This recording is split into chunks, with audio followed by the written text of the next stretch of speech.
વલસાડ જિલ્લામાં ભારે વરસાદ બાદ સર્જાયેલી પૂરની સ્થિતિની સમીક્ષા કરવા આજે મુખ્યમંત્રી ભૂપેન્દ્ર પટેલ નવસારી પહોંચ્યા હતા। જિલ્લા કલેક્ટર કચેરી ખાતે યોજાયેલી સમીક્ષા બેઠકમાં કેન્દ્રીય જળશક્તિ મંત્રી સી.આર. પાટીલ, રાજ્યના નાણામંત્રી કનુ દેસાઈ અને આદિજાતિ વિકાસ મંત્રી નરેશ પટેલ તેમજ બંને જિલ્લાના અધિકારીઓ હાજર રહ્યા હતા।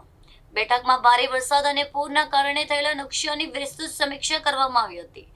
મુખ્યમંત્રીએ વરસાદી કાંસ અને નાણાં પરના ગેરકાયદેસર દબાણો દૂર કરવા સૂચના આપી હતી। સાથે શહેરોની ડ્રેનેજ વ્યવસ્થા વધુ મજબૂત બનાવવા પર ભાર મૂક્યો હતો। નવસારી મહાનગરપાલિકાએ નવી વરસાદી ડ્રેનેજ યોજના અંગે રજૂઆત કરતા તેને તબક્કાવાર રાજ્ય સરકારને મોકલવા સૂચના કરવામાં આવી હતી। પૂરથી અસરગ્રસ્ત લોકોને ઝડપથી સહાય મળી રહે તે માટે સર્વે કામગીરીની પ્રાથમિકતા આપવામાં આવશે। જિલ્લા વહીવટીતંત્રના અહેવાલના આધારે રાજ્ય સરકાર જરૂરી નિર્ણય લેશે। નવસારી શહેરને ભવિષ્યમાં પૂરની સમસ્યાથી બચાવવા પૂર્ણા નદી પર 300 કરોડ રૂપિયાના ખર્ચે પ્રોટેક્શન વોલ બનાવવાની યોજના પણ ચર્ચામાં રહી હતી। આ યોજનાના પ્રથમ તબક્કા માટે મહાનગરપાલિકા દ્વારા 50 કરોડ રૂપિયાની ફાળવણી કરવામાં આવી છે। બાકીની રકમ રાજ્ય સરકારની ગ્રાન્ટમાંથી મેળવવાના પ્રયાસો કરવામાં આવશે।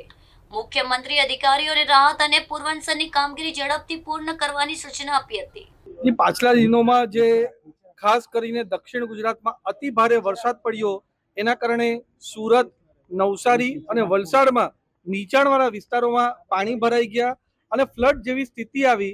એનું આજે પૂરું રિવ્યુ બેઠક આપણા મુખ્યમંત્રી ભૂપેન્દ્ર પટેલ સાહેબની અધ્યક્ષસ્થાનમાં અને સાથે સાથે આપણા કેન્દ્રીય જલશક્તિ મંત્રી સી.આર. પાટીલ સાહેબની સાથે રાખવામાં આવી।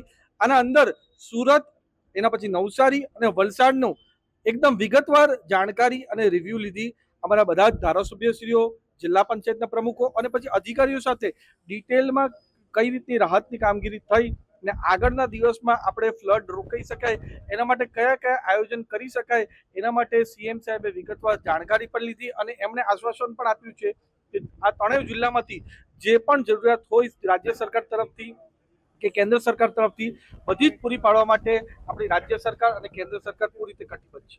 કેટલી સહાય પેકેજ જાહેર થઈ શકે છે, શું લાગે?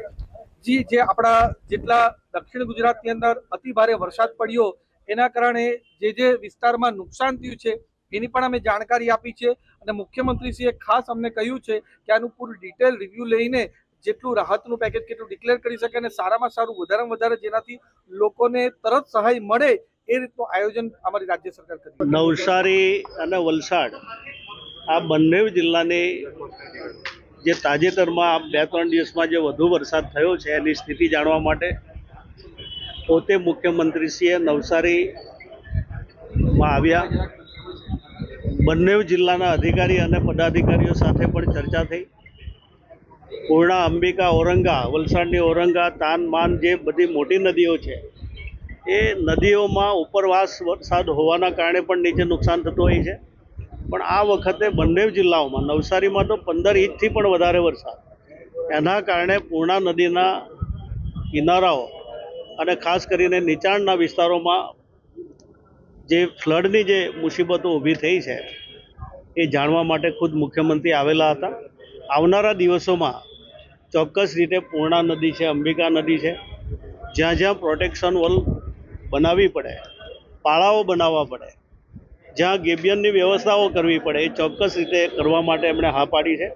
પૂરા પ્લાનિંગ સાથે આવનારા દિવસોમાં અમે લોકો એ નવસારી શહેર હોય કે અમારું નવસારી કે જલાલપુર હોય કે વલસાડના તાલુકા હોય ચોક્કસ રીતે પ્લાનિંગ કરીને અમે જઈશું અને મુખ્યમંત્રીશ્રીએ તમામ પ્રકારની એમણે હા પાડી છે કે આવનારા દિવસોમાં આવો વરસાદ ક્યારેક થાય તો લોકોને મુસીબત નહીં પડે એમણે ચિંતા કરી છે।